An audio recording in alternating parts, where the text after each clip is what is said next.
vous remercie. Merci Madame Schmitt. La parole est maintenant Monsieur Arnaud Leroy pour le groupe SRC.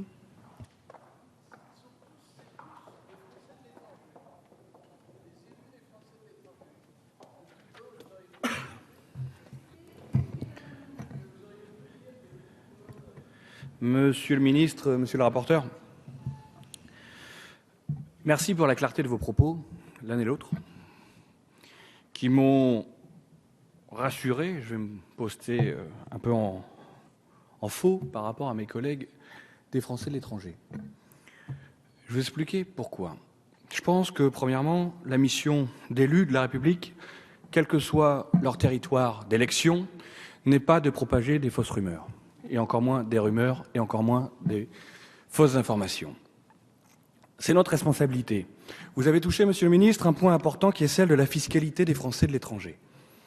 Vous savez, depuis quelque temps, quelques paroles malheureuses de candidats en campagne, la question de l'exit tax, qui avait aussi fait mousser beaucoup dans les associations des Français de l'étranger, dans la campagne de 2012, cette question de l'impôt sur la nationalité. On avait eu des assurances d'un ministre précédent dans l'hémicycle, mais qui avait aussi donné d'autres assurances concernant sa vertu, et il s'est avéré que ce n'était pas exactement le contenu de son propos. Donc moi je pense sincèrement, monsieur le ministre, pour qu'on lève toutes les ambiguïtés sur cette question de l'impôt sur la nationalité, qui reviendra, et vous savez que je vous sollicite beaucoup sur des applications de conventions bilatérales, que ce soit avec le Portugal ou l'Espagne, dont cette question est majeure pour les Français de l'étranger. 2,5 millions de personnes, un chiffre qui croît chaque année, des installations dans l'Union européenne qui sont aussi en augmentation. Donc il faut prendre cette question de la fiscalité des Français de l'étranger à bras-le-corps et dans la clarté. C'est ce à quoi, monsieur, je vous invite. J'entends moi aussi, et je pense que c'est un challenge important pour ceux qui connaissent l'Andorre, les Français qui participent à la vie économique, qui essaient aussi de résister à la vague catalane et espagnole sur les échanges économiques. Et c'est dans ce cadre-là que je placerai mon vote en faveur de cette convention. Je m'en explique parce que je serai demain sujet à tous les colibés, brûlés sur la place publique dans ma circonscription, certainement. Mais je crois, et j'invite tout le monde à avoir une discussion franche sur cette question de la fiscalité.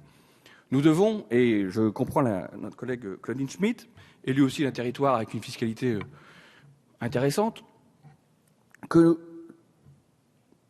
nombre d'interrogations demeurent. On est dans des sujets très complexes. On vient d'avoir un arrêt de la CJCE qui aussi a trait à la fiscalité des Français à l'étranger.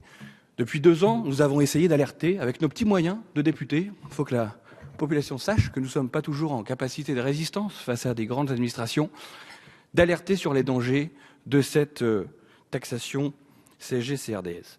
Je crois, et moi c'est ce que je vous demande, monsieur le ministre, et si on a des possibilités de communication, d'interprétation, et je comprends qu'il ne faille pas ralentir le processus de ratification, important aussi pour l'Andorre, qui joue une question importante, sortir de la liste des paradis fiscaux. Je pense que c'est un sujet aussi qu'on doit à nos amis d'Andorre. Nous devons avoir cette relation de franchise sur la question de la fiscalité avec les Français de l'étranger.